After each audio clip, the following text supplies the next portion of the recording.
എല്ലാം കാലത്തിന് വിട്ടുകൊടുക്കുന്നത് ഒരു അപരാധമാണ്.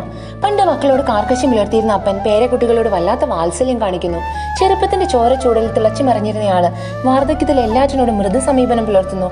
ഇത് ബോധോദയല്ല, ഒരു ബോധക്ഷയത്തില് ഉള്ളിലെ കരുണയുടെ മുഖം തെളിയുന്നതാണ്. ജീവിത സായാഹ്നങ്ങളിലെങ്കിലും അങ്ങനെയാവുന്നത് നല്ലതാണ്. എങ്കിലും അത് കാലത്തിന് വിട്ടുകളഞ്ഞ ജീവിതമാണല്ലോ. കാലമാണ് നിങ്ങളെ മാനസാന്തരപ്പെടുത്തുന്നതെങ്കിൽ ക്രിസ്തുവിനും വേദഗ്രന്ഥങ്ങൾക്കും ഒന്നും വലിയ പ്രസക്തിയില്ല. നിന്നെ ഇപ്പോൾ വിളിക്കുന്ന ദൈവത്തെ കണ്ടുമുട്ടുകയാണ് പ്രധാനം.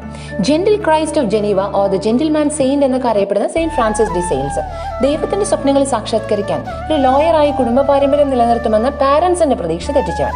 Even though he earned a doctorate in law and theology, left everything to follow Jesus. ആടുകളുടെ നല്ല ഇടയനായിരുന്ന അദ്ദേഹം ബിഷപ്പായിരിക്കെ തന്റെ അജഗണങ്ങളെ നിരന്തരം സന്ദർശിക്കുമായിരുന്നു. ലേണിംഗ് പുരോഹിതരുടെ 8ാമത്തെ കൂദാശ എന്നാണ് അദ്ദേഹം പറഞ്ഞിരുന്നത്. വലിയ ആത്മീയ പഠനങ്ങളൊക്കെ സിമ്പിളായിട്ട് എക്സ്പ്ലെയിൻ ചെയ്തു കൊടുത്തിരുന്ന അദ്ദേഹം ഡോക്ടർ ഓഫ് ദ ചർച്ച് ആണ്. He is the patron Saint of journalist, writers and Catholic press.